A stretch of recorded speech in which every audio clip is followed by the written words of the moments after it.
also as a loan officer, we have Edwards. If you have any question about credit repair, if you have any issues with that, so he is the guy for that, okay? So Edwards, do you have business card and stuff? Yeah, I got some. Okay, so perfect. So just in case you have any questions, and we want to go a little bit on the process of buying a home. Who here is the first time buying, or have it, at least 3 years, for at least 3 years that you haven't bought a house?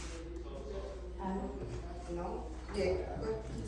Okay, so you already have one? You? Oh, no. No, you. It's like. No, I'm just ready. Oh, okay. I want to do it though. All right, that's. Hey. Let me give it to her. Linda? Yes. Yes. How you doing, Mom? Good. Okay. Oh, so we're gonna go step by step, but the first step that I would say is to find an agent. And I know I'm an agent, you're gonna say, hey, that's what we're here for, but it doesn't have to be me, but find an agent to help you to recommend a really good loan officer, for example. That's one thing, and I tell you the other steps. But one of the things is because depending on the situation, for example, VA loans are different from conventional loans. So I know Berta, she's really good when it comes to VA loans, so I always go to her when it comes to that. So, but there's a first-time home buyer programs that not every lender use, or, right? Mm-hmm. So, and then I'm gonna let you, Berta, talk a little bit about the first time? The first time. And then the other ones too. Yeah. So she can go over the different type of loans and Berta. Yes, Okay. and then also, we were going to, I'm so sorry, we were wanting to do the questions at the end, but I know it's a little bit hot in here. If you have questions for her, you can get it now, and then we can maybe go inside in a little bit. So I don't want you guys to be so hot in here. Hi, I'm Berta Ramirez. I'm with Cardinal Financial. I've been in the business since 2004, so we've seen a lot of changes. The 2008 housing crash and living through a pandemic, and now this. I feel like things have really evolved in the way that now you as a homeowner should approach purchasing a home. We always recommend also, whenever you're with an agent and you start looking, one of the first things that you're probably going to want to do is start looking online, finding the houses that you love, and then going to see that house, right? That's usually what people will like to do, and that's the way they start off. But to be honest with you, we always recommend that you first go through your loan officer to get pre-qualified. Why? For many reasons. One, we don't want you to waste your time, right? We want you to also know that the properties that you're looking for is what's going to fit your needs. So I always start my conversations with what kind of payment are you interested in looking at, because ultimately that's what's going to be your first, that's going to be where you're going to feel comfortable. Way too often I see clients looking at the wrong price point. And then when I tell them that they don't qualify, then they get disappointed, and they go from maybe looking at a $400,000 home to a $200,000 home, and guess what? It's a little bit disappointing, right? So for sure, I always tell clients, start off there, get pre-qualified, build a really good relationship with any loan officer that you feel comfortable with. Of course, I would want that loan officer to be me, but whoever you feel comfortable with. Getting pre-qualified isn't as scary as you think. There's a lot of misconceptions, like, oh, I have to be at the same job for 2 years before I get pre-qualified. I have to have perfect credit. Maybe you have to have 20% down, or whatever it is, and not necessarily to all of them.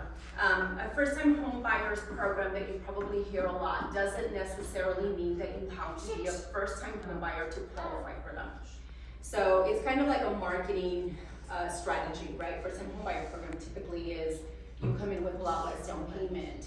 A first-time home buyers program is really just a program that everybody qualifies for as long as it's going to be your primary residence. So it can be an FHA loan with 3.5% down. It can be a conventional loan with 3 to 5% down. It could be a VA loan with nothing down, or USDA loan. There are first-time home qualifier programs, which should not be confused with primary residence programs, right? That you will qualify if it's your primary residence for a minimal down payment. But the down payment assistance is just a program on top of the base program, FHA, conventional, VA, USDA. Let me see here, what else? One of the things that I'm starting to do more and more often now with my clients is the issue of affordability right now. Affordability, I think that's probably one of the main hurdles that we have to overcome, because everybody wants a $1,500 payment, but everybody, a starter home anymore, the average sales price in El Paso, I think it's like $255,000. So that doesn't come with a $1,500 payment unless you put a whole bunch of money down or whatever it is. So for sure, in your mind, what I'm always gonna recommend is start with a budgeting program, right? Budget yourself, see what you can afford. Just because you qualify for a $3,000 payment doesn't necessarily mean that you have to buy a $3,000 payment home, right? So one of the other important things that and a lot of people always confuse or talk about like, oh, well, what happened in 2008 is gonna happen, it's very similar to what's happening now. No, it isn't. It's very different. And what happened in 2008 was just a lot of irresponsibility with the lending companies and the mortgage companies and the loan officers, and that's what made us go into that housing crash, putting people in the wrong products, putting people in products that they couldn't afford because they could, because it was no income, no asset back then. You had a 720, we can get you into any home that you wanted to, and you would just state your income. That's why it's called a stated program. Now you actually have to qualify. So for sure, I would say for you guys to start off with getting pre-qualified, know your number, know what you feel comfortable with, and if you're not there now, you will get there, and we can help you get there. One of the things that we look for, and there's four components purchasing a home. It's going to be your assets, what you have as far as your down payment, how much you're going to put down, how much you have saved up. It's going to be your income. That's a big component too. We can talk about that. You need a 2-year history. You don't need to necessarily be at the same job for 2 years. And you know, we have clients all the time that just graduated from college and now they're nurses or now they're teachers, and they can buy a house within a month with one pay stub. Because their house, like their education counts as employment history. Another thing is going to be the collateral or the home that you're looking for. That's where Yajaira would come in. Okay. And then another part is the credit, and the credit is important. It's very important. There are certain things that, when I pull the credit report, there's certain things that I can do to help you get to where you're at if you're not. And if there comes to a point where there's nothing that I can do to help you increase your score for whatever reason, if you even need to, that's when I would recommend it to somebody like Edward.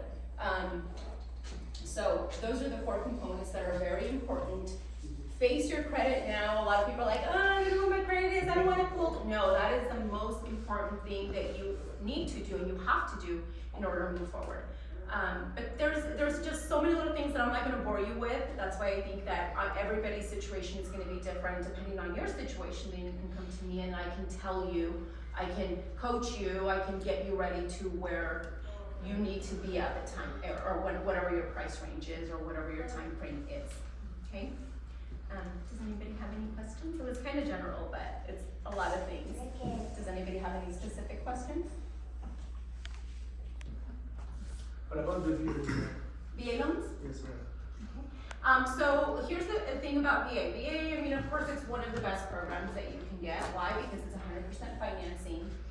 There's no mortgage insurance. What else? No down payment. Yeah, 100, no down payment. But with VA, here's the thing though that I always run into also with veterans is that they say, well, I qualify for VA. There's one thing being eligible for VA, and then it's another thing qualifying for VA. The good thing about VA is that VA is its own program. There's really no debt to income ratio restriction. We just have to get an approval in the system. Guys, whenever you qualify for a mortgage, it's not as easy as, oh, let me take down your information. We actually have to run it through a system. And I always compare it to whenever you apply for a credit card. You go, you give them your information, they input the information into the system shoots out an answer of like, okay, this is your credit limit, you were approved, you were denied, whatever it is. It's sort of similar with us to where the system gives us an answer. And I'll tell you something, all of the programs, I don't care what bank you go to, VA has the same guidelines with me, with Bank of America, with Wells Fargo, with any bank that you go to, VA guidelines are VA guidelines. There's nothing that's gonna be different with me, that's gonna be different with anybody else. So whatever the system asks for, I'm gonna ask you for. So that is also a process, so just, be flexible and accommodating to your loan officer, because we're not gonna ask you for information just because we don't, we're not gonna over document anything. It is important to work with somebody that you trust and that knows what they're doing so that they can correctly structure your file. Too many times loan officers don't foresee an issue that could arise, and that's when you're at the end of your loan and they're like, hey, we can't get it approved. That this client is denied, or they need this, or they need more money, or they need a co-signer. So it is important to have a loan officer that knows the guidelines so that they can foresee future issues that may arise. If you have a perfect loan, a perfect file, then we won't have any issues, but more often than not, everybody has a different combination of circumstances that we may need to address. But that's like one of the best things that you can get, that you're looking for. I have one more question, right? So you said that you're willing to help out people, right? Did you say that? To what? You said you're willing to help out people to get a house. So how far are you willing to go as a concession? Oh, as a concession? How far are you willing to go? Oh, as far as like whatever the builder is requiring? So the closing. yeah, so are you talking about the closing costs or what so here's the thing. You put it on the social media that you're willing to give up to 10,000 closing costs. No, that's us. Oh, yeah, so just keep in mind that there's two different things. Okay, so that brings on another point. There's a difference between down payment and closing costs. Those are two different things, okay? Down payment, nobody can pay for you, other than there are acceptable sources, but like for instance, if Metro can come in and say, buy my house and I'm going to give you money for your down payment.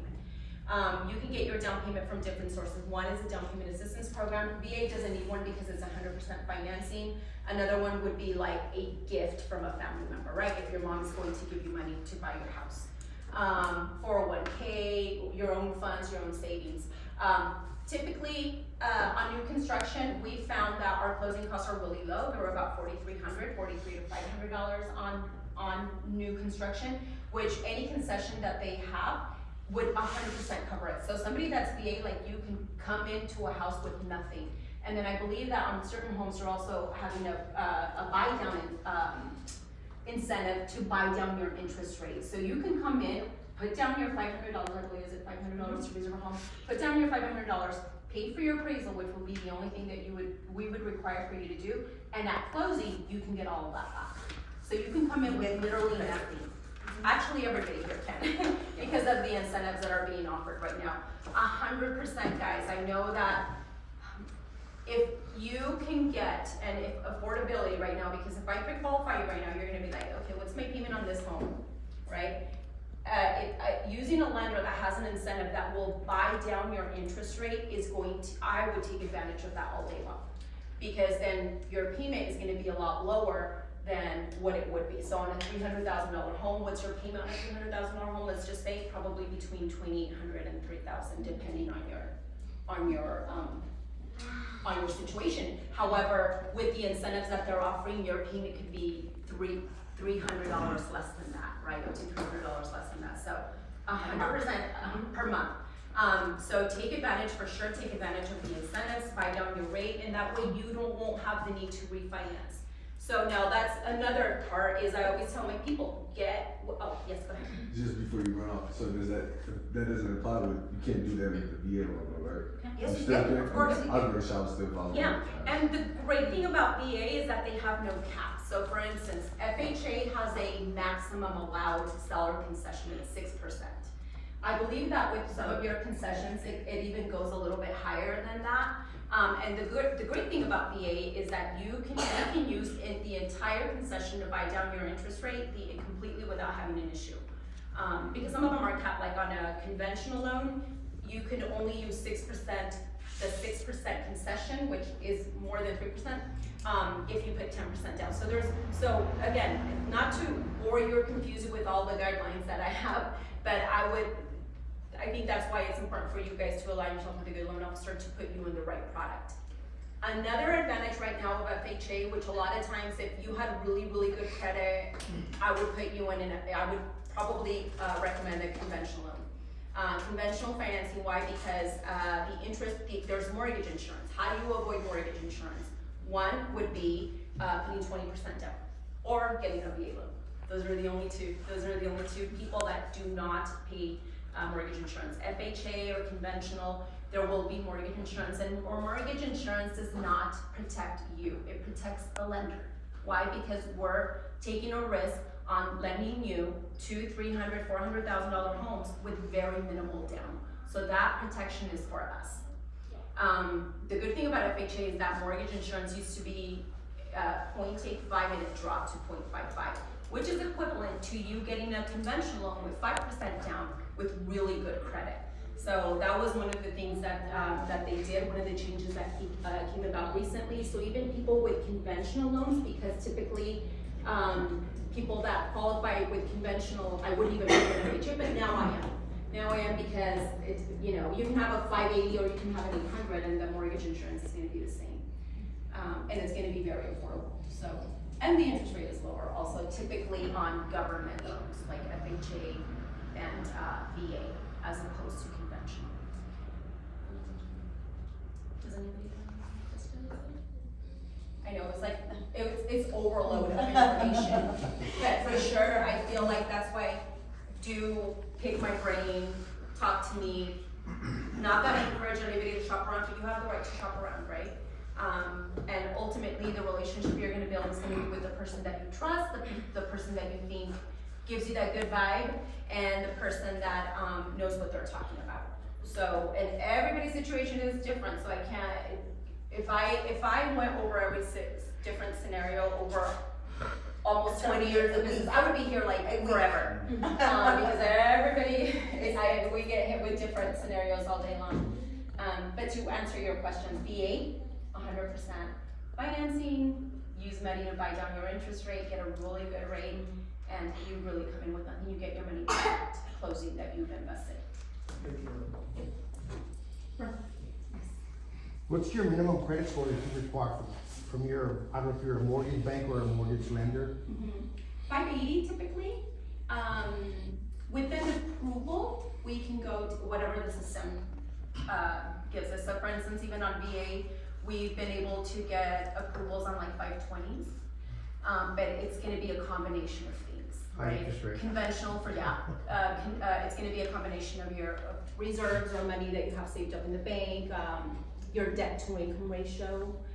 Does anybody know what a debt to income ratio is, and have you heard that term before?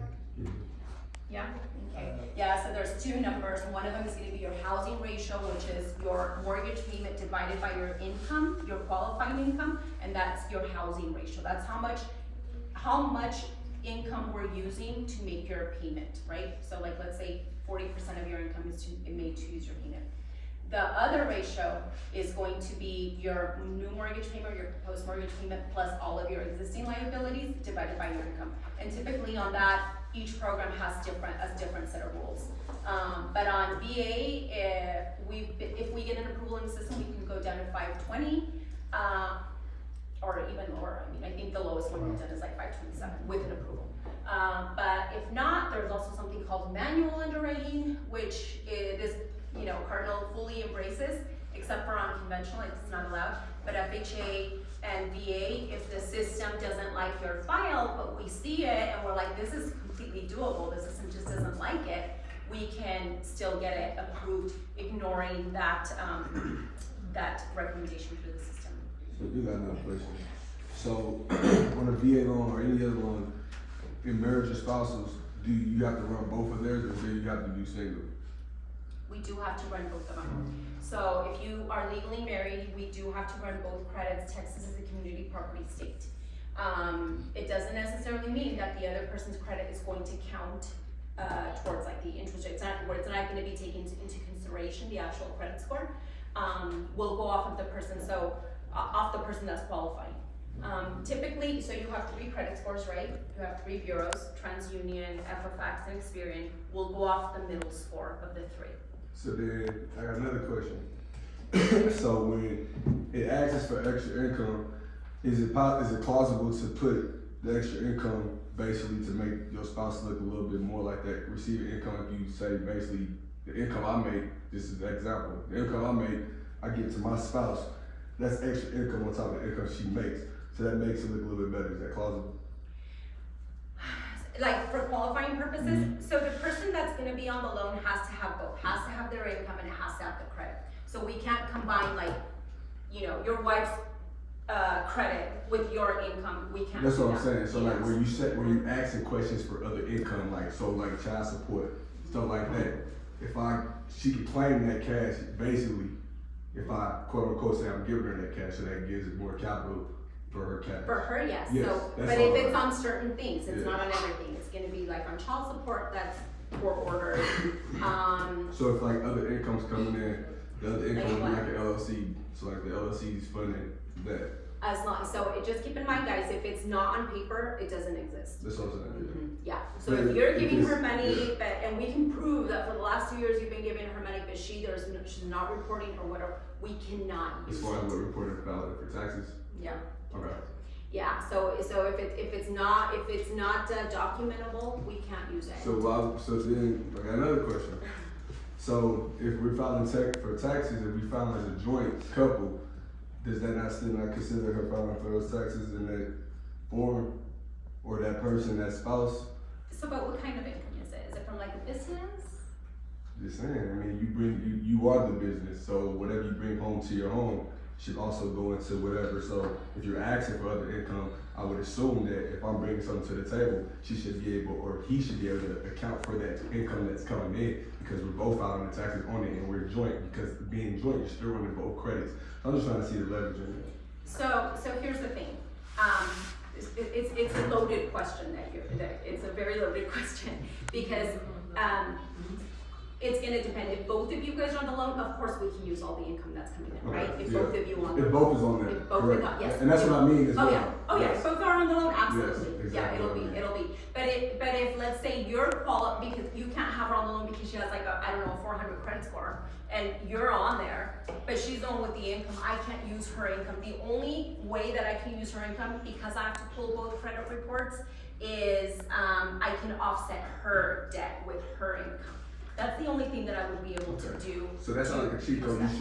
You should be able to stack with your spouse. So it sounds. But like that's only on VA. So Yeah, only on alright. VA is the only loan that we can offset the non-purchasing spouse's income, or the person that's not gonna be on the loan, to offset her debt. So if she has a $1,000 car payment and it's affecting you, we can prove that she has enough income to make that payment, and all we need is like her income documentation, wouldn't even have to count it. Awesome. But that's just on VA.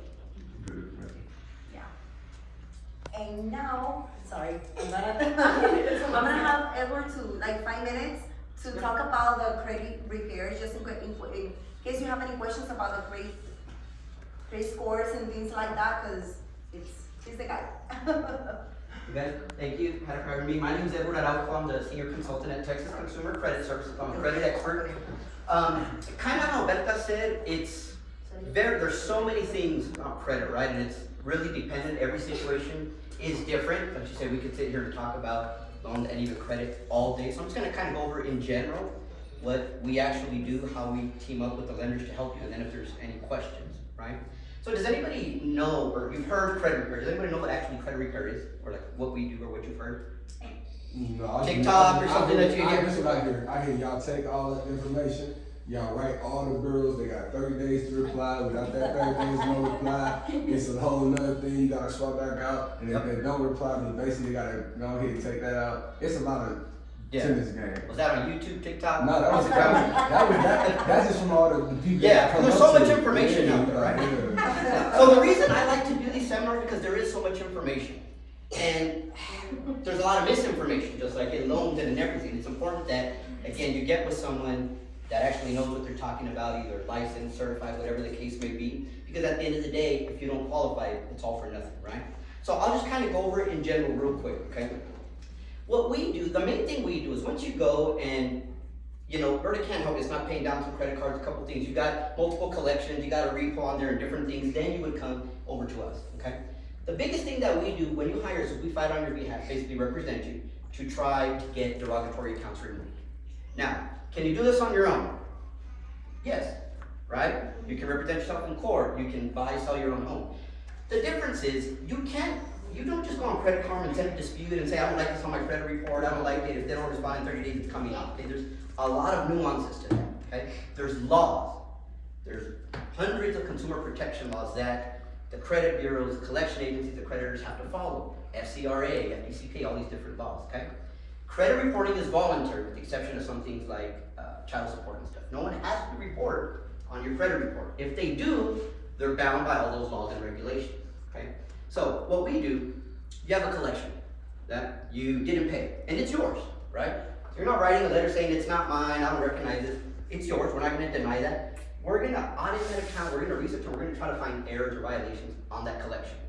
So regardless if you owe it or not, if it's violated, let's say the FCRA, we can build a case to write letters where most people think, right, can be done a lot of different ways, to fight the legality or the compliance of that account reporting on your credit report. Okay? So it's not just as easy as sending just one letter off. All you're gonna do is get some back saying it's corrected, updated, and they're gonna respond because they've got automated systems to respond within the 30, 45 days. That doesn't work anymore. You'll hear a lot of things, just claim identity theft, say it's not yours. None of that technically works. Or you may have seen accounts come off and then they come back on, things like that. That's why you hear all that, okay? So in a nutshell, that's basically what we do, right? The difference from you doing it on your own and us doing it is, are you knowledgeable in all of those laws? You may know if an account's not yours, maybe a balance is wrong, but you don't know FCRA statute 16, section 4, whatever the case may be. That's where we come in. Just like when you hire an attorney to represent you, that's what you're paying them for, is that knowledge and expertise, right? The other part that we're gonna do, that's the biggest part, right, derogatory items. We're gonna look at the whole report and we're gonna develop a game plan, right? Do you have enough credit? How's your credit card balances, your utilization, all those things. So we'll develop a plan for you to be working on while we're working on the negative accounts to collectively doing those things get you to where then, you know, your score is where it needs to be, and then we can turn you back over, right? Like I said, every situation is different, right? So a lot of times people will help me, well, you know, how can I raise my score? What can I do? Well, there's a general things you can do, right? Credit card balance and stuff, but every case really is different. So what we do, we recommend is, we always offer a free consultation. So we'll have two different types of clients. Like they were talking about, you gotta just, at some point, you know, look at your credit, right? Sometimes I have clients that actually they think it's a lot worse than it is. They think that a collection that they had 25 years ago that's on there for life and their credit's not that bad, I would just refer them straight back over. Or, you know, they do have some things on there that we could help, and then after the consultation, reviewing the credit report, then we can see if we can help you and what plan would be best, because there's, again, so many different things. You'll hear these things, like there's a big thing going on about, been going viral, like if an account is sold to a collection company, right, not the original creditor, that you don't owe it. You guys think you owe it or you don't? You owe it, right?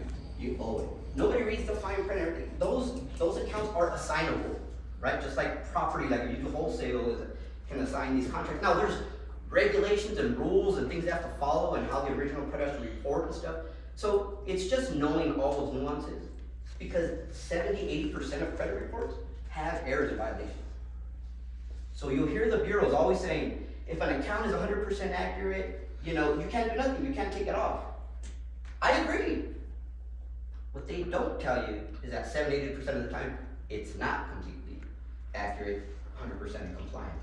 That's where we come in, we find those, and that's how we fight. Okay.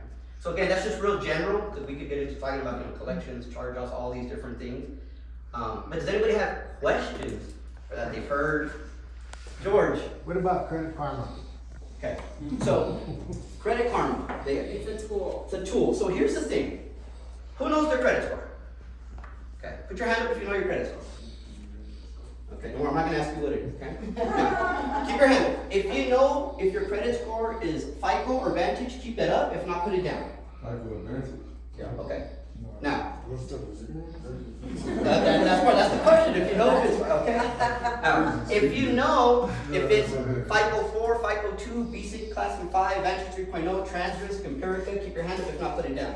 Only me and George know because this is what we do, right? So what happens is you have one credit report, but you have hundreds of scores. If you pull your credit at the same exact time for a house and a car and a credit card, they're gonna be different. Why? There's different versions, okay? For example, somebody may be really good at paying their credit cards, but always miss car payment. So that FICO 8 auto score, whatever it may be, is gonna be impacted different than maybe their credit card, right? The score that they use for mortgage lending right now are over 20 years old. If you ever get your credit report from them, it'll say the specific version that they're using, FICO 2, 4, and 5 that they use, mortgage industry option. So Credit Karma is a tool, right? Credit Karma has a Vantage 3.0 score. So when you go in there, it's gonna vary. I always usually see it's higher than what the lenders pull because they measure things. Most scores go from 3 to 850, some from go to 2 to 900. Navy Federal has their own credit score. So Credit Karma is a good tool to be, you know, seeing what's going on, but you're gonna stuff, go to the lender, pull your credit, because they're the ones that are gonna qualify for it. Credit Karma also is not a credit monitoring site, okay? Credit Karma is what's called an affiliate marketing site. They make money when you click on something and you get the credit card or you get the loan. That's how they make their money. So for example, they recommend certain cards that check Experian, and they don't even monitor Experian's credit score. So they don't have all the data, they don't have all 3 credit scores. Again, it's a tool, you can use it to play around, but if you're serious about buying on, you're always gonna have to go with your credit. Any other questions? Credit, collections, credit score? Yeah. So what's your price starting off at? It depends. Okay. So let me tell you, So 600? some red flags to look for, okay? We can't guarantee anything. So if you guys hear all this stuff like charge, first of all, it's illegal for us to charge up front. Okay, so if someone's like, hey, give me $3,000, I'm gonna do this, I'm gonna do all these credit cards and stuff, probably run. I can give you an 800 credit score by Friday. We might go to jail, but you know what I mean? So you gotta be careful with that, right? Only reason I ask that, you know, tax premiers are pretty much everywhere. That's all, I'm just kind of like. Yeah, I mean, normally, so we run what's called a monthly model. It's gonna be a certain amount per month. I mean, that could range from 100 to 200 somewhere a month. We take it month by month because every case is different. I have a client done in 45 days, mine take a year, right? It's gonna depend on a lot of things. So y'all working with, y'all basically got a payment plan that's workable for y'all clients. Yeah, I mean, we're gonna work with you, right? At the end of the day, the goal is to get you, most of our clients, 90% of our clients are home buyers. So we work a lot with realtors, you know, and lenders. Again, every situation is different. Sometimes we'll be working on it and a client will get a new late payment, a new collection. They haven't added the credit or they maxed out, something happened that maxed out their credit card. So it can vary. So that's why we take it month by month. Now, once I look at it, or my team looks at it, we can give you a better idea. We can never tell you exactly, right? But we can give you a much better idea, just so you can have an idea. Most of our clients are with us 6 to 9 months.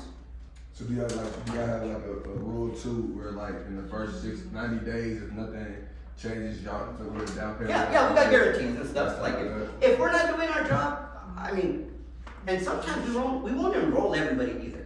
Not everyone needs or is ready for credit repair, right? Like if you're currently late on everything, you need to like get back on your feet first and get current, because I'm gonna be removing an old collection and you're gonna get a new late payment, you know. So it's gonna vary. So it's very rare. I think this company, I've had it for 10 years. I've been doing this for close to 20 years.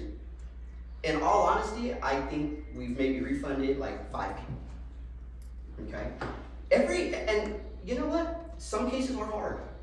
Okay? This one client had just 2, like Georgia probably know, it was like a Chase, original credit, like $20,000 Chase Sapphire card. And those were hard. Right? But on average, you know, that's kind of the time frame and kind of what you'd be looking at. Yes. How long do derogatory things stay on your credit report? And after that time period, if they reoccur, what is done? Okay. So there's a couple things to that question. Most accounts, like collections, are 7 years from when they default, when they went charged off for collections. Okay? There's some exceptions that go 10 years, some bankruptcies and things like that. Okay?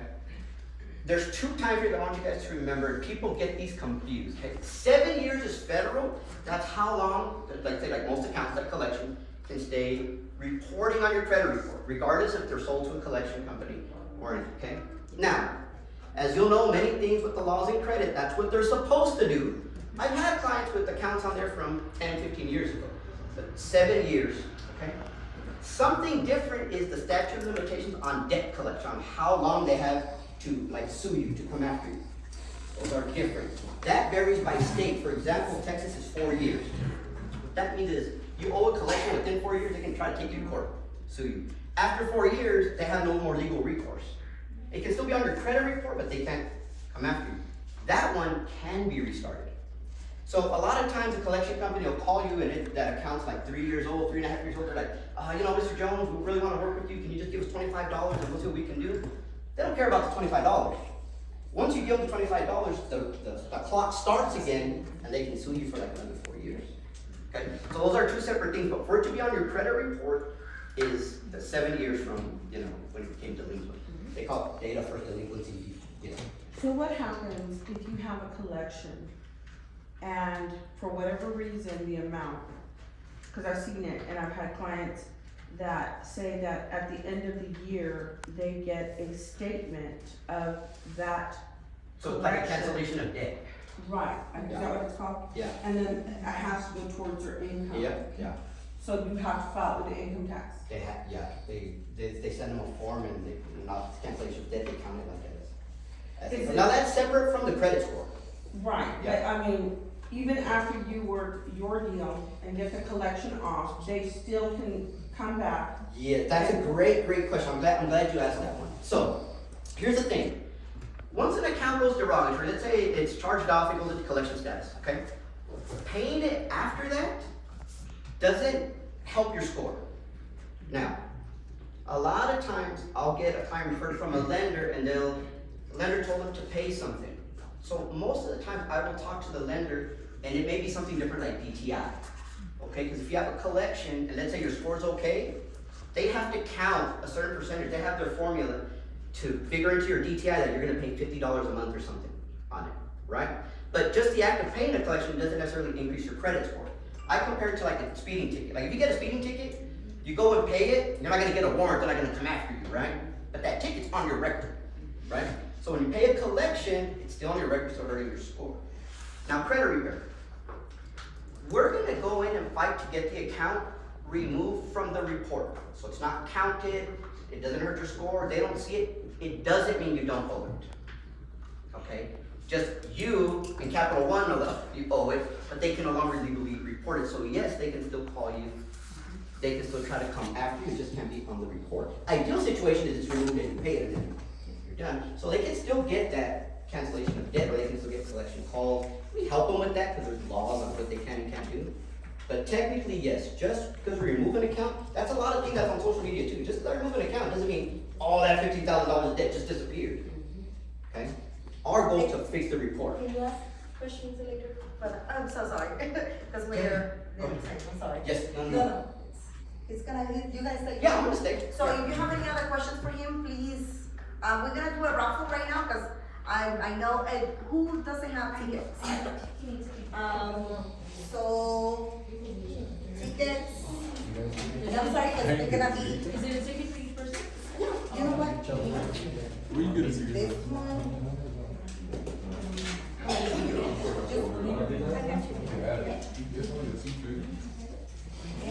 there we go. It's a free, you get free dinner.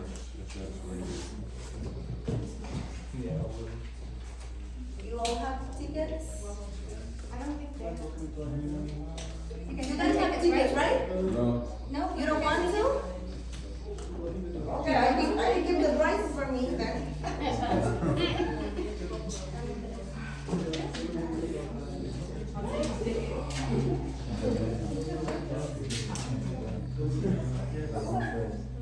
Oh, I have to wait for all of them? So first we're gonna give, let's go. Come, get the tickets, for here. So, yeah, because I know it's getting hot, so I don't want, yeah, so that's why we wanna go inside. And another thing is also, please, if you wanna get pre-approved or you have questions for Berta, we're gonna go inside and then also with him, so that way we can get some air. And then, she's gonna run applications today. If you have any questions or you want to start the process, so let's do that for now and Get the then. conversation started. Yeah. Okay, 259, the last three numbers, 259. We're gonna give this one 259. Nobody? Ah, okay. Let's do another one. No, espérate, no sé, you know what they got? Say it, like, again. 259, the last three digits is 259. Did you check yours? He doesn't have one. You don't got one? You don't want it? No, I got 265. Oh, God. 260. Every, the six upside down. Okay, another one again. Let's do it. 262. Oh, I had 259. Oh, okay. That's fine. I'll give you. So the other one, you're gonna get this one. Oh, okay. 262? Okay, this is yours. Ooh, you got light one, man. Come on. You got And your then, hands? let's do, what about a gift card? Yeah, gift card. $15 Starbucks gift card. 256. Sure is right. That's 256.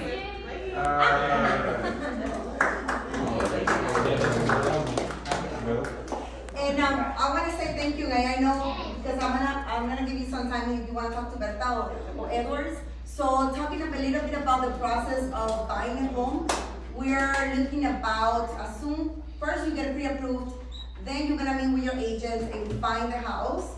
I have all these steps here, but I don't want to go over them because it's your agent's gonna guide you to search for houses. You're gonna have to explain the details for what you're looking for. And then after that is from 30 to 45 days, the process while we do the inspection, appraisals, and all the good stuff. And also, Berta mentioned it before, but when you start the process, the more important thing is provide everything they ask so that you don't delay the closing, okay? So that's one thing. And also, of course, after everything is signed, you get the key of your home. Do you have any questions for us? We wanna go inside first, and then we have sandwiches here for you guys. If you wanna go eat, we have Coke, Sprites. I wanna get maybe tequila for you guys, but. We got beer, so if you want to. And then you have any questions, we're gonna do more raffles right now. So, questions? No? Okay, I wanna just point out something. So Metro Homes, which is, you see here, and this is the two model homes. We do have incentive to buy down the rates. We have, we offering up to 3.5% closing costs for the buyers. And you can use that money. For example, I don't know how, typically 2% you use for loan, like 300. For the closing costs? Uh-huh. Or a little bit less probably with this price point. Yeah, so let's say they use 2%. So you have a remaining 1.5 to use to buy down the rates on top of the up to $10,000 that they giving you. So imagine if it's, I don't know, $10,000, no, let's say $5,000 you still have remaining plus the $10,000. You have $15,000 to use towards buying your down, rate. Wind down your rate. So that's pretty good. So that's gonna lower your payment, your monthly payment a lot. So just, if you have questions on that, I can show you the inventory. You can see these two model homes if you would like to. Hopefully you can because they're beautiful. So, and if you have questions about any inventory, Metro Homes, we have Juan, Esther, Jesus, Alex, Marilu, Jennifer.